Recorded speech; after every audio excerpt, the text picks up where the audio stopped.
Hey, welcome to our members and private clients. As promised, here's the free food photography class with our special guest, Andrew Scrivani. If you've been living under a rock, Andrew is a master food photographer. He has worked with clients such as Oprah, Apple, Disney, publishers Hay House, HarperCollins, is an executive producer for a film company who has a film on Hulu right now called Team Marco, best-selling author of the book That Photo Makes Me Hungry, and is the photographer for the Golden Girls cookbook. And if all these things weren't enough, he was also an answer to a Jeopardy question. So yeah, the real deal. Andrew, thanks for hanging out with us today. I'm really happy to be here. When you came to me and the tagline on the email was weird food photo request, I was immediately intrigued. But then, of course, once I read it, I realized not weird at all. Not weird at all. Yeah, that's the copywriter in me. I had to have some intrigue. Who even knew if you would see the email? So it was a shot in the dark, and just so glad you happened to open the email and had a great conversation with you about 2 weeks ago. So yeah, looking forward to what you have for us today. Everybody that's watching, we took a poll. What were the primary questions that you had for Andrew about food photography in your farm to table meat business? And nearly every question I've submitted to him was in some amalgamation of all of those questions. So he's going to dive right in and walk us through those, and hopefully you're ready to take notes, because here we go. All right. Well, thanks, Jarrett. That's great. Thank you, everybody. It's really nice to be here. It is a little unusual for me to be speaking without a group in front of me, whether it be on Zoom or in person, but there apparently you're such a large group that would be a little bit difficult to do today. So I'm going to try to address a lot of the questions that you sent my way. And I'm also going to answer anything that comes through the chat as best I can. So if there's a follow-up question to any of this, or you have something that was not on the list that you would love to have answered, by all means, please send it my way.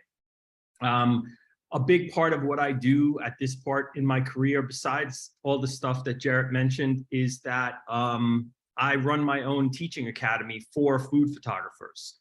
It's called Andrew Scrivani Academy. And this was born out of the fact that I do a lot of online education. I've been doing a lot of online education for different companies for about a decade. And then I finally realized, well, I just keep bringing my audience to other platforms. So why not start my own? And it's a really nice place for our members, similar to you have a group here. Our members are all people who are in and around the food visual world.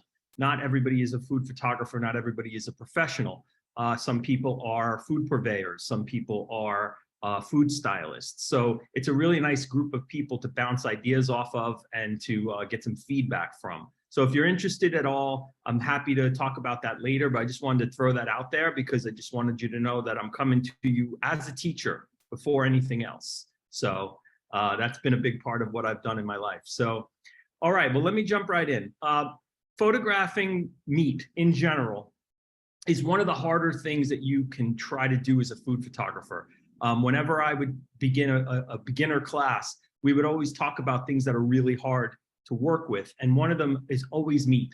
Meat because, first of all, it's polarizing, right? There's a lot of people in the world that don't eat meat. So the fact is, when you're dealing with something that has some kind of, I don't want to say political, but it's definitely something that some people are really into and some people are not. So it could be a bit polarizing. So there's that part of it, especially when you're working with raw material.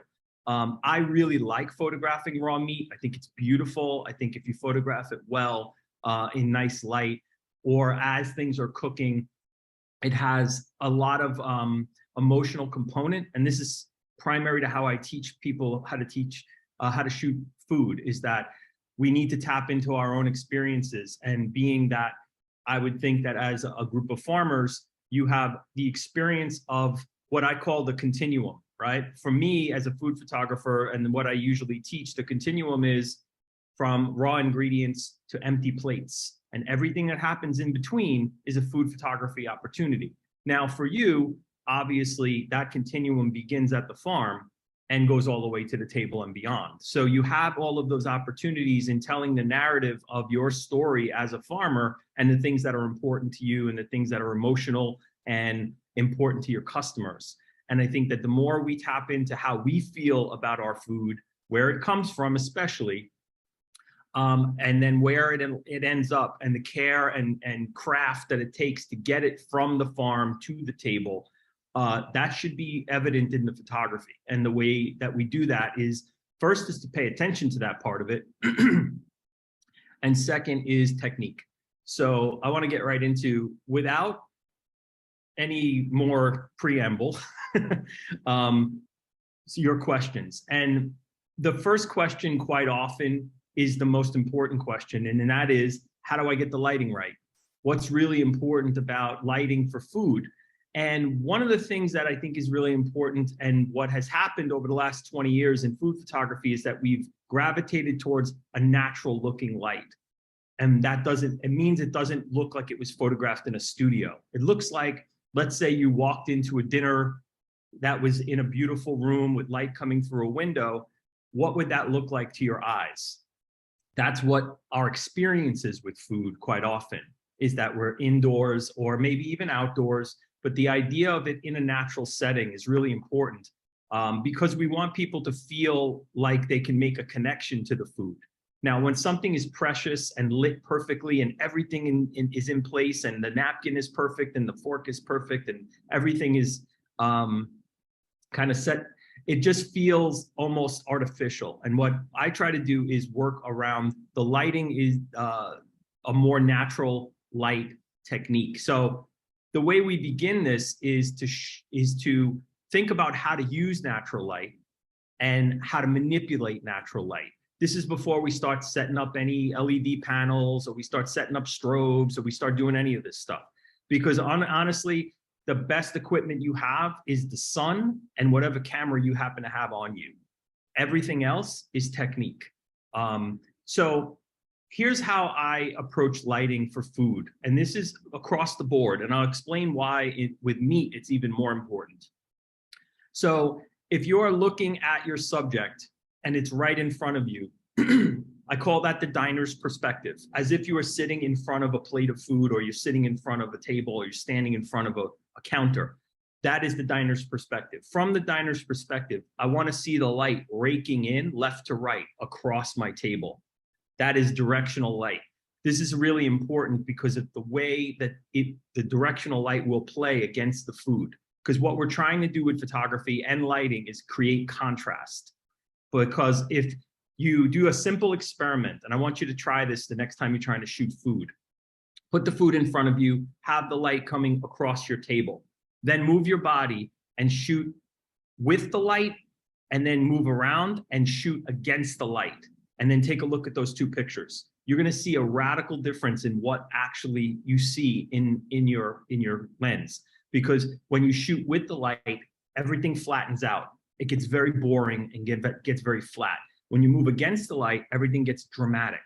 So somewhere in the middle is where most food photography lives, is that you have the drama of the light raking across, but you also have enough focus and contrast to create something that looks natural. And the reason that we look at it from that perspective is that if you are sitting, like I said, if you're in that diner's perspective, that is naturally how we would look at food most of the time. So let's assume the sun is our light. It's coming through the window. So like where I'm sitting now in front of this, in my living room, you could see that this half of my face is lit and this half of my face is not. So this is the light raking in across me. I'm lit the way I would light food right now. And that drama, the drama between light and shadow, is where good food photography lives. So in this situation, what you can do is you can move, like I said, from this position over here to the dark side and shoot toward the light. That's called backlit. So we go from a side lit position to a backlit position. The backlit position will create a situation where behind your subject, the light will be blown out. And then you manage the light in front to give you something of a dreamy look. It's almost like ethereal looking. It's not flat like the other side, and it's not as dramatic as the side that you're here with the light raking across, like, like a painting almost. So how do I manipulate this light? So when the light is coming through the window, it could be direct light, which is very harsh, which is going to create harder shadows. This is a look right now in food photography. I'm not particularly fond of it. It's something I know how to do. It's not something that is particularly my style, because I really would like a more natural look on my food. So what do I do in that situation is I diffuse the light. So I put, let's say, a DIY solution to direct sunlight coming through a window is a white bed sheet. And anything like that, whether it be a plastic fill or a silk that you can buy at a photo store, but anything you can hang in front of that window, even if you had a single white shade that you could pull down that would diffuse the light, this is what's going to create softer light for you. So from a studio perspective, we call that a flag. But from a DIY perspective, it could be anything. It could be a piece of fabric. It could be a piece of white paper, tracing paper, thin paper that you can buy at the art supply store. You could take pieces of loose leaf and tape it to the window. I mean, it all works, and it's a great DIY solution to diffusing the light, making it a little bit softer. That's step one. Step two with the lighting would be, can I redirect the light in any way? So on the dark side, which would be this side of my face, I could put a piece of black paper on cardboard, or a black card, we call that, or a white card to push the light back. So if I took a white card right now and put it here, even you could see it with my hand, as I put my hand closer to my face, the light is redirecting off my hand and back onto me. So that is a redirection of white light. So you can do that with a white card. You could do that with a black card to make this shadow heavier, or you can even put a mirror there, something reflective, and put a lot of light back on it to almost have a balanced look between light and dark sides. So these are simple to do. You get pieces of cardboard or poster board, and you cut them into squares, and then you hold them up with the A-clamps like you get at Home Depot, right? And then you just stand them up next to your table, stand them up next to your plate. Now, this works on a gigantic scale. Like if I was lighting an entire room, I could have two gigantic pieces, 8 feet tall by 4, like a piece of sheetrock, taped in the middle to create this big V that bounces light or deadens light. But this works on the tabletop just as easily. This is a simple solution for how to make light do what you want it to do. First diffuse it, then redirect it. And you could do that by adding light or subtracting light. The lighter cards will add the light. The black cards, dark cards, will subtract the light. If you experiment with this, you start to find what you like as your style. Something that might be a little bit lighter and brighter, or something that's darker and moodier, can all be controlled in daylight. And then when you're ready to graduate up to any other kind of lighting, the same techniques apply. Put the lights on one side of your subject and redirect and manage the light on the other side of your subject. This all happens to work really well. When you're in a backlit situation, when I move over here to this side, then I might need to create a little bit of a redirection right between my lens. So let's say I'm over here and I'm putting 2 cards up to bounce the light from the window back over this way, and I stick the lens right in between the 2 of them. The other way to do that, especially with like a mobile phone, is take a big piece of white paper, cut a hole in it, and then poke the lens through the hole. That's gonna redirect the light right back onto your subject in a backlit situation. I cover all of this in my book. It's probably somewhere on YouTube. I've covered this quite a few times on YouTube as well. But these techniques, these are the basics for food photography. Every food photographer learns this stuff first, because it's really important to understand how to use light in a way that's going to be really advantageous to your food. Pardon me. The other thing, when we go to your specific subject matter, meat. Meat has a tendency to look really dry. If it's overcooked, or even if it's just cooked and been sitting for a bit, what you need to do is employ a little bit of food styling. And I tried to be non-destructive in my food styling, which means that when the food comes off the table, it's not something that goes right in the garbage. What happens is somebody's still going to eat it. So in order to keep food looking glistening and alive, what you want to do is have a little bit of olive oil next to your table and a paintbrush or a pastry brush, and you're just going to gloss that meat up before you shoot. Now, let me show you some examples of some of the meat that I've shot. I'm going to go over a couple of the things that you're going to be looking at. So for example, like this pork chop right here, you could see that the light is coming across the table. So one side is a little bit lighter than the other. You also see that it's very moist. And that's a really important feature in food photography, and particularly with meat, because it has a tendency to look dry. Any of these meats that you see here, this duck, this filet, has all been glazed or glossed over with a pastry brush. You can see that everything has a little bit of a glisten to it. Even these on the barbecue, as they're cooking, if I'm going to be shooting them there, I may still glaze them over with some olive oil and go through it. Of course, if you're serving a dish that has some juice or some gravy or some, drippings, by all means use them. But we'll come back to that. But here's a good example here, is you could see right here all this glisten on this. This is a rabbit. All this rabbit leg has that beautiful glisten on it. And you can see both the directionality of the light, and you can see the fact that we've moistened the skin. Both of those things are really important in photographing meat. But we can come back to this. I want to go back to your questions. But before I move on from, the book is called That Photo Makes Me Hungry. So the book is available pretty much anywhere, Amazon, wherever, Barnes & Noble, wherever you can get books. So That Photo Makes Me Hungry, my last name.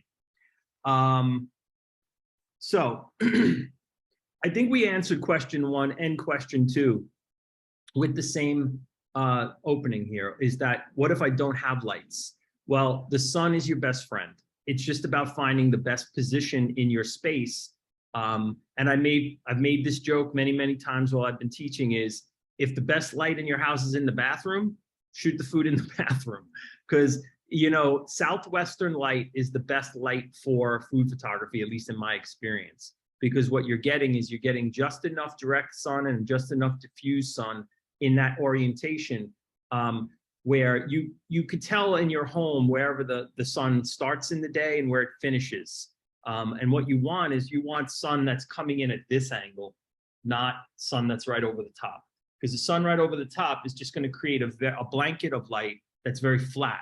And what you want is what we talked about earlier, is this directionality where the light is traveling, and then you have the opportunity to bounce it and redirect it and soften it and let it come in unfiltered, however you want to use the light.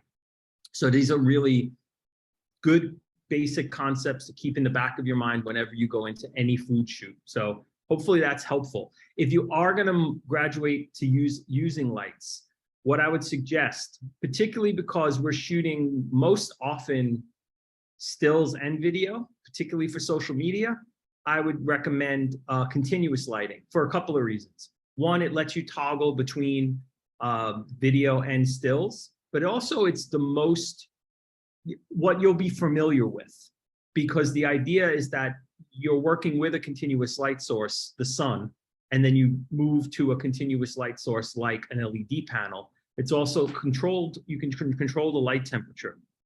So if you feel it's a little bit too warm, if you feel it's a little bit too cool, you can adjust it. Excuse me. If you are going to venture into working with strobes, we're in a different ballpark now. And I think then we can't really talk about shooting with a mobile phone anymore. Then we have to start talking about shooting with a DSLR. So I think I'm going to leave that aside for now. We're going to talk about your best options right now are using daylight or using LED panels in one directional settings with redirected management. So that's where we are with lighting. The next question on the list is, how do I shoot excellent photos with cheap, no gear, or just my phone? I just got back from a trip where I was working for a company called iPhone Photography School, teaching and on-camera lessons about how to shoot with your iPhone. Now, iPhone isn't the only phone that we carry, but I've tooled around with quite a few of them. And honestly, every single one, Samsung, any of the Android phones, Apple phones, the Google phone has an incredible camera in it. They all do very, very similar things. And I think it's really important to note that the technology is so powerful in these phones that there's really nothing you can't do with them. To the point where the page that I showed you is a stock agency that sells my photos. And they are encouraging the photographers to even upload their iPhone photos now because the photos are so good. So if you're not used to shooting with a DSLR, or you're uncomfortable with it, or it's just too big and bulky to take around with you when you have to make pictures, I would encourage you to use your phone, because buy a modern phone, get something that's updated, something in the last year or two. Those cameras are super powerful, and the more modern it is. So I shoot the iPhone 13 Pro, and it shoots what's called a RAW file, which is the same kind of a file that comes out of my DSLR camera.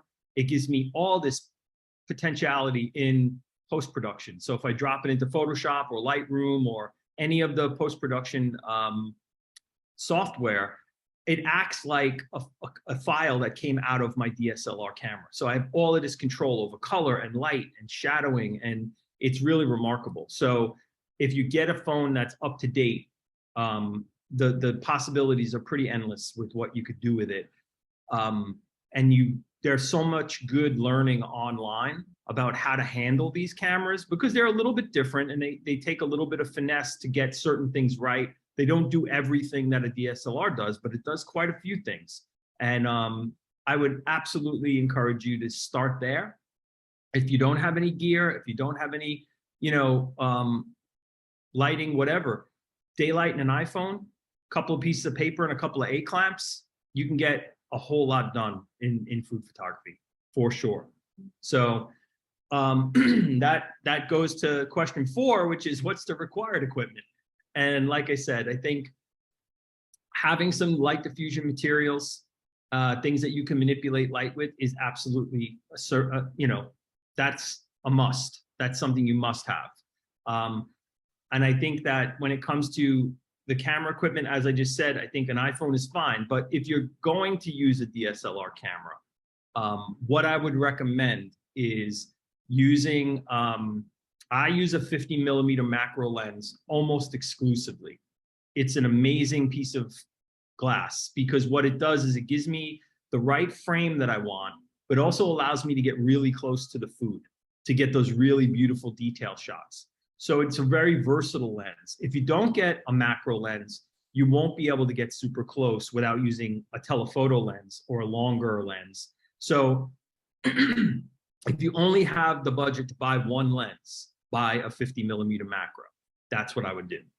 And keep in mind, if you are shooting a DSLR camera, if your chip is not full frame, then your 50 lens gets longer. It becomes like an 85. If you're shooting on a full frame, then it's a true 50. Not every DSLR camera has a full frame chip. They're getting better where most of them have a full frame chip now. But if you're using an older camera, like for example, if you're shooting like a Canon TI or something like that, that's not going to be a 50. It's going to be more like an 85. It's still usable, totally doable. You're just going to get a little further away from the table. So that's okay. In terms of other required equipment, like I said, I think that I would much rather you try to do this in a way that's more DIY at the start, because what it does is also builds really good photographic practice. You really get a sense of control. And once you understand how to control and manipulate and manage light, and once you master the camera you're using, the upgrades are much easier. It's much easier to start to move and say, okay, I really understand my iPhone really well. Now let me move on to a different camera, or let me start messing around with different lensing, or let me start playing around with different kinds of lighting. So I don't want, I think, and I'm speaking from experience. I started in photography a little bit later. I mean, I learned it in college, but then I left it alone for a while before I started working as an amateur and then finally a professional. And honestly, the math of the camera freaked me out. It was something that took me longer to learn and longer to get comfortable with. And there's lots of great lessons out there now where for me, a lot of it was trial and error and learning from friends and whatever, but there's a lot of great education online to learn how to use a DSLR and become more comfortable with it. But the iPhones and the other mobile phones and even the point and shoot cameras, they give you a nice sort of head start to understanding photographic principle when it comes to the math of the camera, and then you move on from there. But I think if you're comfortable with your phone, it's a good starting place for sure. Let's talk about angles a little bit. I don't know that there's any one best angle, but I do want to talk about the ones that I think are the most used in food photography. The one that I think is overused in food photography is the overhead angle, or in some situations, they call that the flat lay, which kind of drives me crazy because that's not what it is. But that's the old photographer in me, being grumpy. But the overhead shot is an essential shot. You have to learn how to make it. But I think the other shot that's really important is the one I started with in this conversation, diner's perspective. I think when you start there and you understand how people see food, how you see food, how you mostly experience food, and you start to understand the nature of lighting in that situation, from there you move up or down. So from the diner's perspective, which can also be called something of a three-quarter perspective, is sort of halfway between the overhead and the table level shot, which is if I had my phone, I would be putting that straight on, right on the tabletop. So like right there, looking right at the food. That's the other main angle that I like to shoot as a food photographer. And then there's a fourth one that I also like called the hero angle, which is when you have something that has architecture, that has height. Sometimes you want to drop a little bit below the table and look up at it.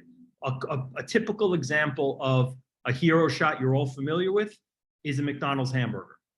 They always shoot the hamburger either at table level or below to make it seem more heroic, to make it seem bigger than it actually is. So this is the trick. The trick with doing that is getting as low as possible. Now, here's something that when I showed this to somebody, they got really excited and it sort of blew their mind. All you have to do with one of these is turn it upside down. Your lensing then becomes lower. You tilt it back a little bit and you're at a hero's angle. So the wonderful thing about using these is that you can put that lens in so many different places. I was shooting a video on Monday where we were showing how to make pasta step by step with a pasta machine. And I stuck that lens right underneath the pasta machine and got the pasta kind of coming out like, you know, coming right out of the machine, right up close. Couldn't have done that with a regular camera. I mean, it would have been a lot harder, that's for sure. But the idea is that it gives you some advantages as well. So don't shy away from it. Next question. Oh, angles. Let me finish on angles. So the other thing about angles, I want to couple that with focal length. So you want to shoot from multiple angles and you want to shoot from multiple focal lengths with every subject in front of your camera. We call that coverage. Because what you want to do is not fall in love with just one angle or fall in love with one focal length, and then all your photos start to look the same. You want to have a more cinematic approach to your photography, which is, what is my opening shot? I have a big, wide establishing shot. Then I move in for a really tight detail shot. Then I back out and I see two people talking. And then I see over the shoulder, over the shoulder.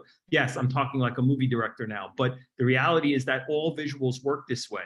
You want to set your tone with a narrative. And that narrative is advanced when you change your focal lengths and your angles throughout your shoot. So let's say you're shooting 3 items in a day. That means that you should be shooting at least 27 or 30 shots because you want to be moving, through that overhead, 3/4, table level, hero. And then I want to go wide, medium, tight, macro for everything, because you don't want to miss any coverage. And when you do that, and then all of a sudden you look at your edit and you're like, oh, wow, I got a great wide shot of this item. I have an amazing tight shot of this. That detail really works. And then you have a beautiful narrative flow to everything that you're shooting. So this is very, very helpful to keep in the back of your mind. And listen, if you decide you're going to move into video, this is also standard practice in filmmaking, commercial making, anything, is understanding that movement, angles, and focal lengths are what makes the visual flow. It's what makes people interested in what they're seeing, because they're not just seeing overhead shot, overhead shot, overhead shot, overhead shot, and then everything looks the same and it gets really boring. So think like a filmmaker, even when you're just taking pictures with your camera. That's it, always. Okay, let's move on to, should the meat be cooked or raw? I think what you saw when I scrolled through my photos that I've done of meat, I would say that there's a place for both, always, because I think that it's also part of that continuum that I talked about, is that where the meat starts and where the meat ends up. And I would say that even those giant cuts of meat that you have access to, that you show and you can celebrate, I think that when you show that in a beautiful way, raw, that there's impact and power to that, especially when you're treating the animals with respect, but and where they end up at the end, where they end up on somebody's plate, nourishing people, you know, having an emotional reaction, an emotional experience with food. So I would say that you should be working on doing both all the time. And don't be afraid of shooting raw food, because I think that raw food has power as well. It's also very beautiful. The colors are beautiful, especially when you do things in a dramatic way and dramatic lighting. Now, I shoot a lot of stuff against black.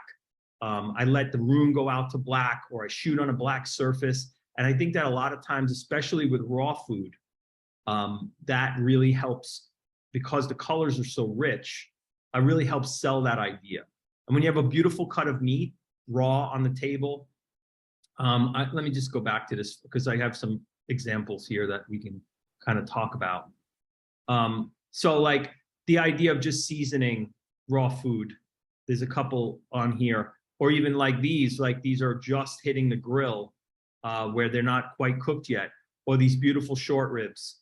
I mean, what cook doesn't look at that and say, that's a beautiful piece of meat, I want to get that cooked up? Like, I think that when you start to think about even that, that's evocative to me. That's that stage right before I'm going to get it right on a hot griddle, or I'm going to throw it on the grill, or I'm going to make it. These are things that are really sort of evocative. And you see, I talk about shooting out to black and letting the light sort of highlight things that are beautiful about the meat. This photo in particular, I shot for the New York Times about, 12, 13 years ago. And that thing appears constantly. It's one of those evocative images that people keep coming back to, and they keep requesting that recipe, so that just keeps appearing over and over in their cooking app. So there's that. You'll also notice that I do a lot of these shots with either carving, which adds a human element to what we're doing. I also like, this is also sort of that idea of butchery, I think is beautiful in photography. When it's done correctly, it's a fascinating look on how meat and food is prepared. Also big meats like this big ham, also really iconic in that way. And then of course, the other thing is you see a lot of things that I shoot on a grill, because I feel like smoke and flames and steam, these are all things that are super evocative. I know this isn't correct as far as how you cook this. It should be cooked over white coals. Don't worry, I know.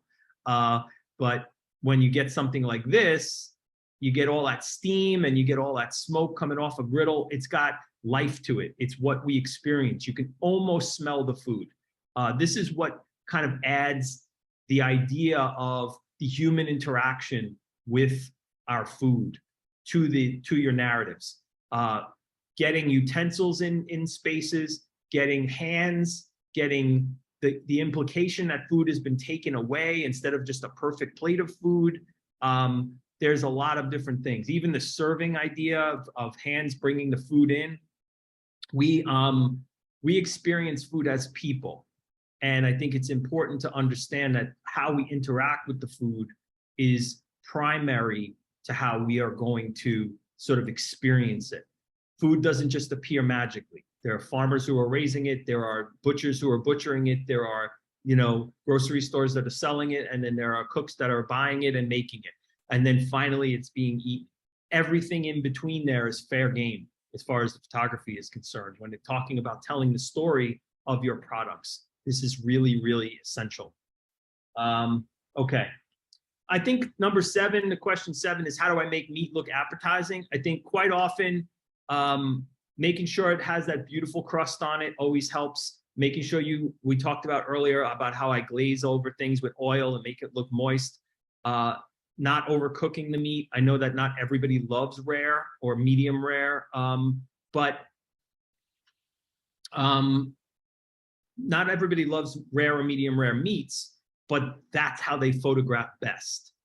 So if you are concerned that you don't want to show too much rare meat or too much medium meat, then the shot before it actually gets cut is a really good one, or as it's being cut. You get that first couple of cuts off the end of a steak or a brisket before it starts to get pink inside. So you just got to plan out what it is that's important for your customers and what's going to be important for your audience.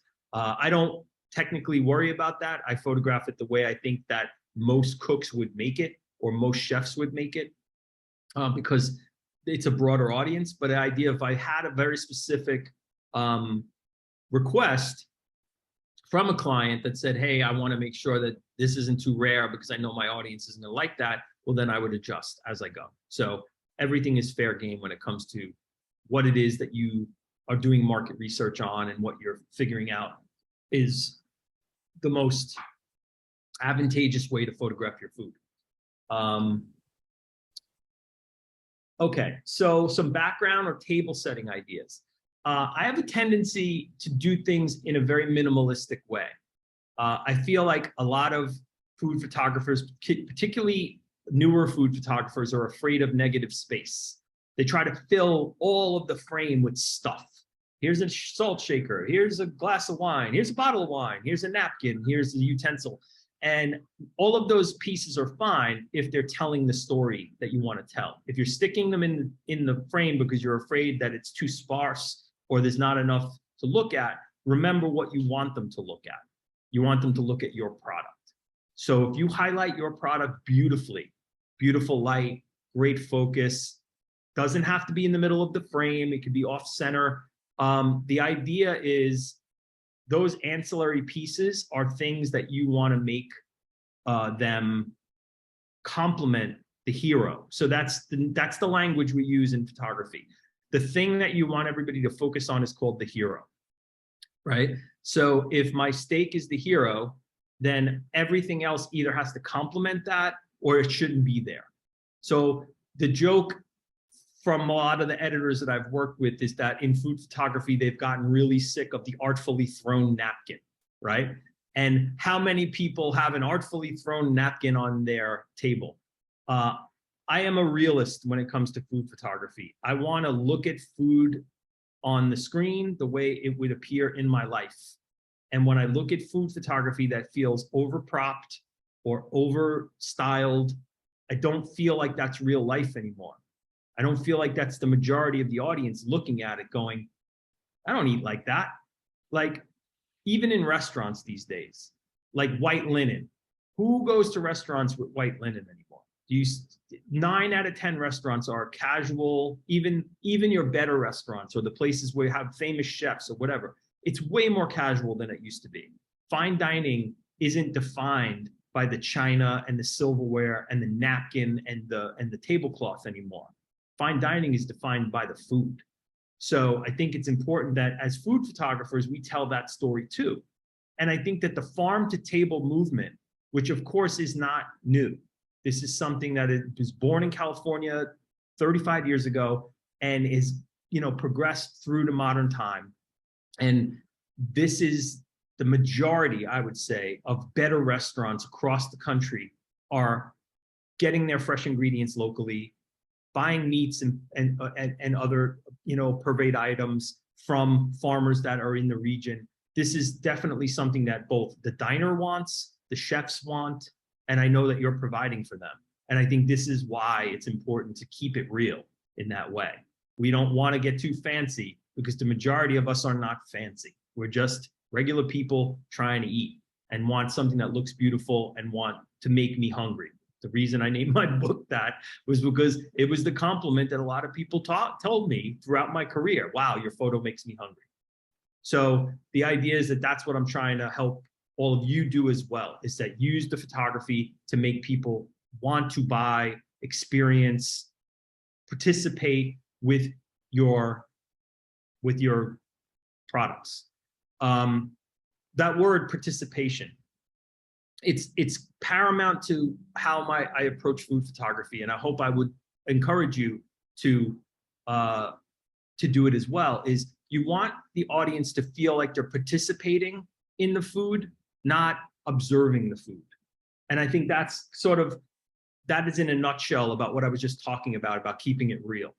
Because when people can envision themselves participating in the food, then they feel more connected to it. And I think that that's the answer as far as the background and table settings is concerned, is you got to go with the things you know. You got to prepare tables the way you feel that it would be appropriate for you. And I think, like, for me, like, I come from an Italian-American background. So I grew up around certain types of foods. I grew up around certain types of people and the way they cooked and the kind of cookware they used. And all of these things make their way into my photography because it's my experience. And then as I got, going in this career and I learned a lot about different cuisines, then I try to incorporate those things in. But it all starts with what you know. It all starts with what your experience is, the things that make you excited about food or farming or any of it inside that timeline of the things that are important for you. So this is when it comes to that. I mean, let me get more pragmatic with it in terms of table settings. You should have a dark wood surface, a light wood surface, a marble surface, and some type of a gray or slatey looking surface. If you have those four surfaces, you'll never run out, because the idea is that almost all of what you see in food photography appears on dark wood, light wood, white marble, or gray marble. And if you have those four or something that approximates those four colors, well, you're covered in terms of table surfaces. And then in terms of propping and using plates and knives and all these other things, keep it simple, keep it neutral. Not a lot of colors. Let the food be the color. Not a lot of frilly stuff. That's not what we do. I see people put flowers in pictures all the time. I don't know anybody who puts flowers on their dinner table, at least not unless it's a special occasion. So I want to be relatable with my food photography, and I think that considering the source of all of you and where the food is coming from, I would think that's primary for you as well, being relatable to your audience, because it's about the quality of the product. So let's focus on that rather than all these other things. So neutral colors in your propping: white, gray, black, no patterns. Keep the patterns down and keep your propping matte, M-A-T-T-E, flat, with no shine or reflections. This works with metal, it works with ceramics. Whenever you have too much shine on your propping, what happens is it draws your eye to the hot spots. It draws your eye to where the light is reflecting, or it has a funny shadow. But when you have matte propping, or matte plates, or even the silverware, this is a really important point, because what it does is the only light that's popping off that screen is coming off your food, not off the fork, not off the plate, not off the dish. So as much as you can do, then again, you don't have to have a lot of propping, just have the right propping, things that are going to work for you over and over and over again. So I have a studio full of stuff. I didn't want to say junk, and I certainly didn't want to swear, but so much of it I can't use anymore. Because as I've gone on in this career, I've learned a whole lot about what works and what doesn't work. And now I have a whole bunch of stuff I can't use anymore because it's too shiny, or it's got a pattern on it, or it's a weird color. White, gray, black, brown, cutting boards, you know, great looking knives. God, I love knives. I have so many knives. And I think they look great with meat pictures. I love to put great cutlery in with meat. I mean, it's natural, works great. So all of those things in terms of table settings and ideas, hopefully those are helpful. Let me get to this. Do's and don'ts to adhere to. Yes.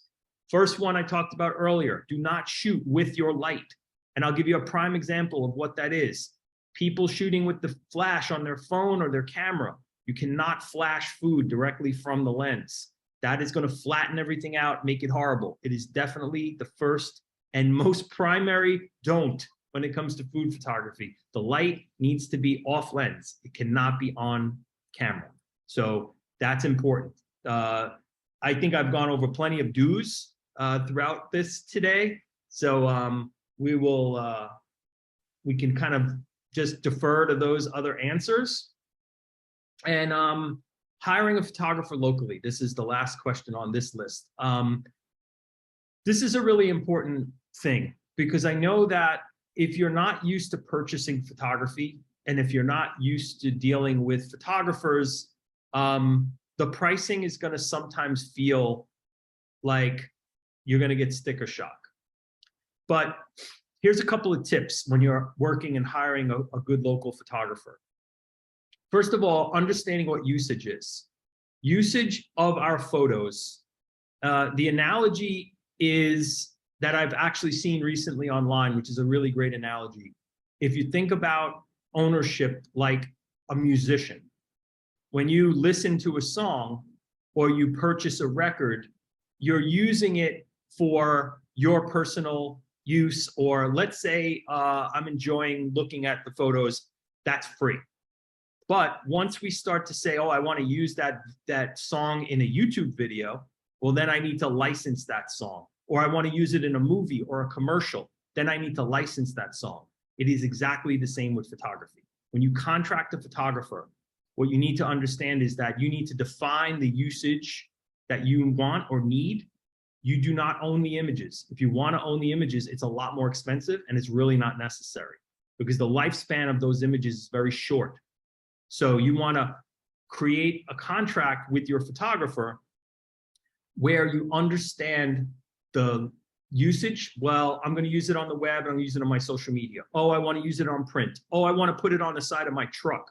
Oh, I want to put it on a billboard in Times Square. All of those things are priced differently. If I want to use it in print versus I want to use it on a TV commercial. Every one of those things has a different price attached.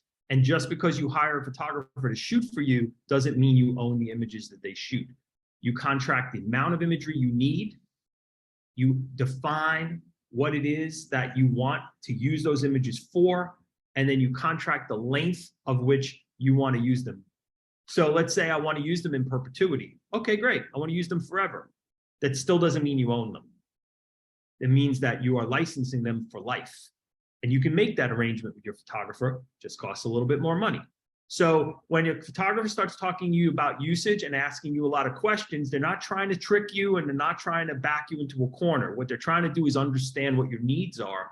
And I think this is, if you understand this going in, you're going to get a better photographer in the end.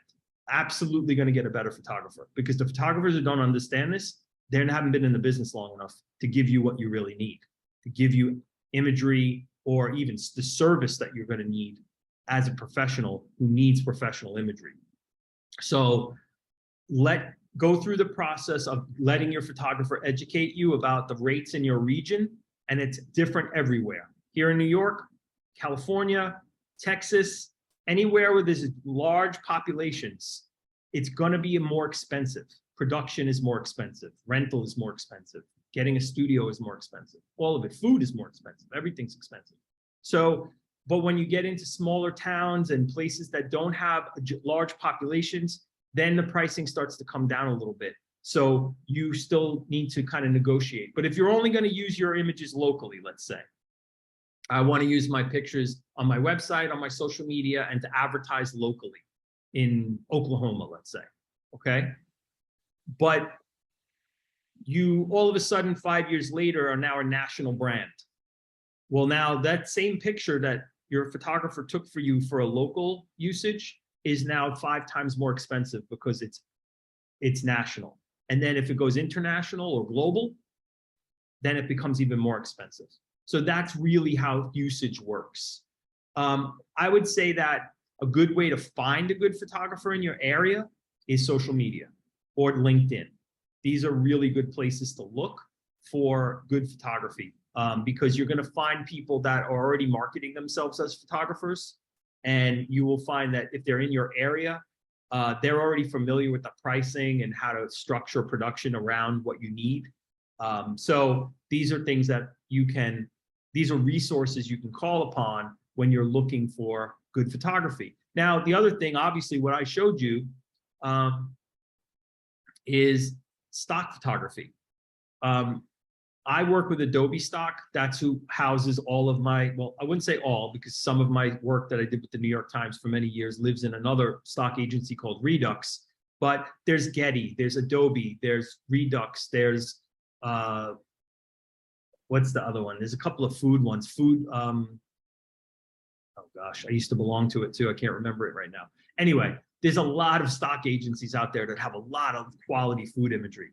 And good stock photography runs, depending on your usage needs, anywhere from under $50 to up to $500. And it all depends on what you need the photos for. But those are really, it's a really cost-effective way to get great photography that you can see before you purchase it, rather than hiring a photographer and you're not quite sure what you're going to get. The other thing about working with a photographer, it's really important to give them the art direction that's important to you and go through a pre-production meeting with your photographer, let them know what do you really need, what is it, the kinds of shots you want, give them examples of shots that you like. We call those tear sheets. That's really great. When you can give your photographer like a mood board, go on Pinterest, create a mood board, give that to your photographer. Say, this is the kind of photography I like. Can you make that photography? Great, you're hired. That's the great way to communicate with your photographer. Or like I said, doing it through stock. That's an efficient way of doing it, and you know exactly what you get. There's a question here. Do I have another way to purchase your photos other than Adobe Stock in which you get paid more? Cut the middleman out. I can handle those things myself as well. I don't have an exclusive relationship with any of the stock agencies that hold my photos.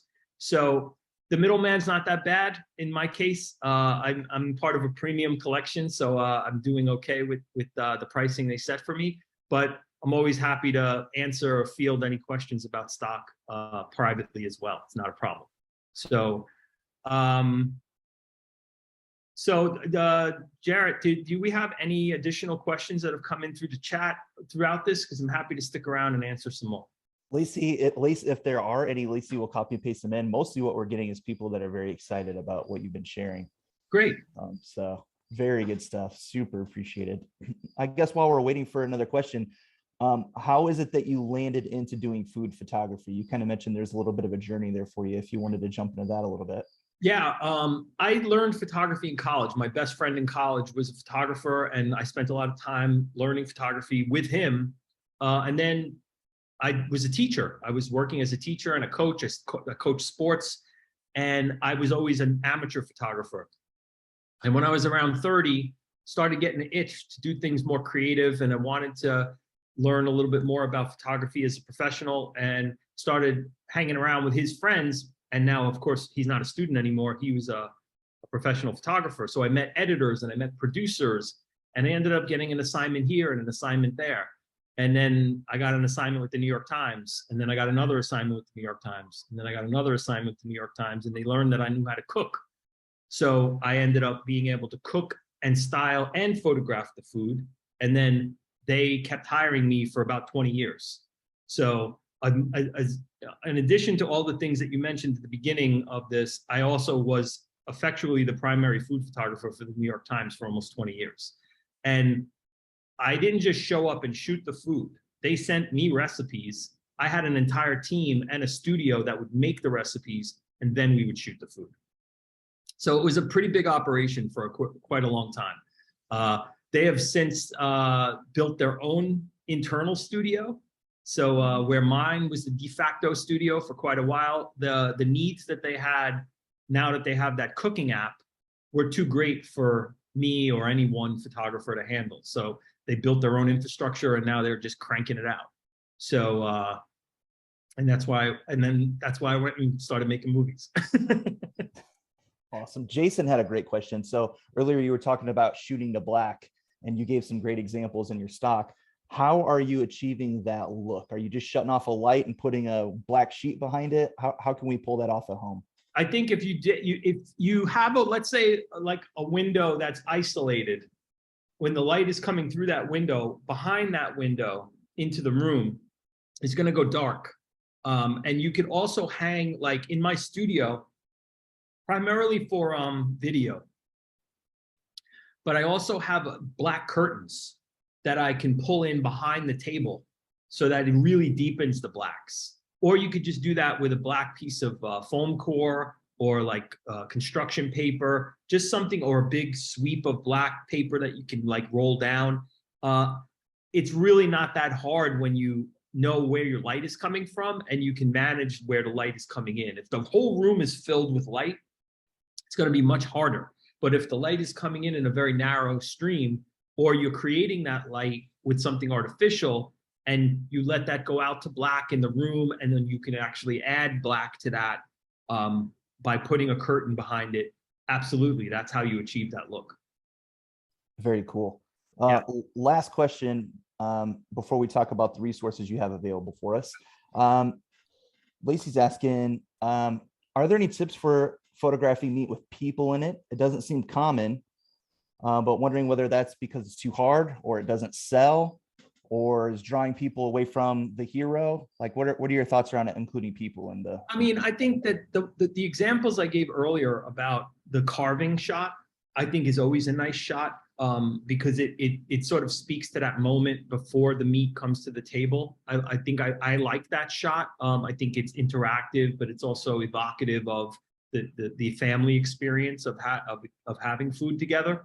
The other one that I like are the butchery shots. I think that when you include a butcher, and if you light it beautifully, and you just take your time with the angles that you want, especially when you get a butcher that, a model that looks the part, I think that always works. So I think that I like the idea of including people in it. The other thing that you might want to remember about food when it comes to people eating food or taking pictures of people eating food is something we call the bite and smile, right? Which is you put the fork in your mouth, wait till the person has either the fork in their mouth with sort of a smile, or as soon as they take it out of their mouth, a smile, rather than, no, we don't want that shot. So that's always the idea of managing that shot. But I like the idea of people with meat, because I think that it doesn't, we need the people to make it happen, right? So I think that it's important to include it. And I do think that the carving shot or a butchery shot or any of that, or even holding the platter shot, is nice too, as someone is delivering that to the table or bringing it to the table. I've always used that shot as a way to incorporate a person into it. And I think that gives it humanity. And I think that it's a big part of the eating experience, the food experiences to people. So with that, you talked about shooting all of this stuff very naturally, very minimalist. Does that leave anything left to do in terms of editing if we're doing it the way you've mentioned? If so, I mean, that's a whole other conversation, but is there any kind of software or service that you recommend, or, or leaving it natural means you just crop it and go? Well, no, I think that you should always be thinking in terms of what is possible in post-production. And it depends on the level of sophistication you want to get into with software. But I would say that a good starting place is something like Adobe Lightroom Mobile, or the other one that I just did a video about for small businesses, coincidentally, is something called Adobe Express, which not only is can be an editing tool, but it can also be a way to build assets that have graphics and design assets in them. And it's really meant for the layperson. It's not meant for a designer. This is something you do on your phone, or you can also do on a desktop. So they have both versions of that. There are definitely other, I use Photoshop quite often. It's a much bigger program. It's expensive if you're not going to be using it professionally. But so there are other sort of ways to do that. I know there are other consumer-based editing programs that I personally don't know the names of because I don't use them. But I would say that a good starting place, I think that's really accessible for most people, is Lightroom.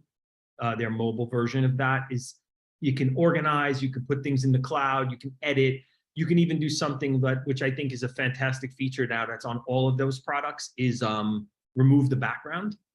So like you take a picture with a problematic background, but you got a beautiful hero, it just takes the whole background out and masks it. And then you can drop the hero right into whatever other background you have.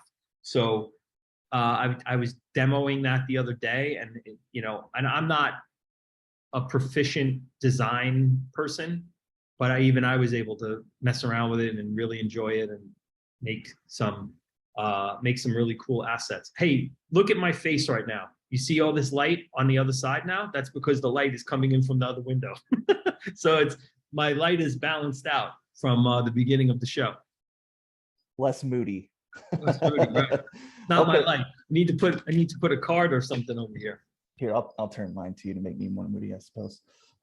So I guess let's wrap with this. You were telling me about an incredible resource for lay people who want to get better at shooting photos.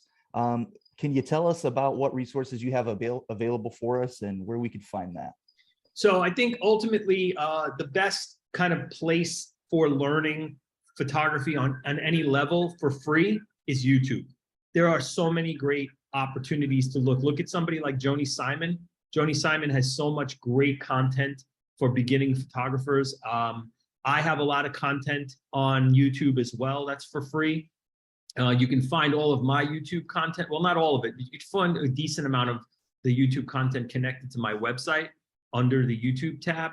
But you could just Google whatever search engine me in Google in YouTube, and you can find a lot of the videos that I've done going back. Going back like 10 years. And then, of course, if you are interested in taking classes or courses or being part of the community that I run, it's a pay service, but the idea is that we are constantly interacting. There are articles that are being written weekly. We have town halls every other week that deal with different aspects of food photography. This is all included in the monthly fee. But then I also offer classes and courses, and then I do something much bigger called a mentorship program, which is you work with me once a week for 2 hours for 18 weeks. It's a really immersive way to work. But the idea is that a lot of the people who have taken those courses with me all live and interact on my site. So if you are part of it, you have access to all those people. And then I'll give you a great example. And this is really more about professional photographers, but it's just a great example. Somebody would come with an invoice and say, am I charging enough money for this particular service? And then everybody jumps in and says, well, you should be thinking about this and you should be thinking about that. And we've had 4 or 5 people in the last 4 or 5 months, because we've only been open for 5 months, double and triple and quadruple their invoices because of the input of everybody else. And that goes for the creative input and just the natural part of building production, or a camera recommendation or a lighting recommendation. All of this stuff is happening every day. So it's not only just access to me and the things that I can teach, but also all the other people who are a lot of times questioning what it is they need to be doing. And I think that that's a big part of having a community of people who are trying to achieve very similar things. So YouTube for free. I have classes and courses on sites like Creative Live. I have classes and courses on a site called Craftsy, Speakeasy, a whole bunch of stuff. But honestly, a lot of great stuff for free on YouTube. And then, of course, you're always welcome to join us at Andrew Scrivani Academy. And if you are interested, please just reach out to me on social media. I'm most easily found on Instagram at Andrew Scrivani, my full name. And I'm happy, I respond to all my DMs. So if you have any questions, follow-up questions from this, or if you want to ask more questions about my academy or some other places or other things that we've talked about here, by all means, reach out. Happy to help. And this has been great. I know I've been talking just pretty much to Jarrett this whole time, hoping that it's resonating out there. But thanks so much for having me. It's been a pleasure. Very cool. Well, on behalf of our members and our clients, Andrew, thanks for your time today. You've delivered tons of value, over-delivered, and what a privilege to host you. Thank you for hanging out with us tonight. Anytime. It was really a pleasure. So good luck to everybody. I admire what you do. And maybe I'll go have a porterhouse tonight, because now all I've been thinking about is meat. So thanks, guys.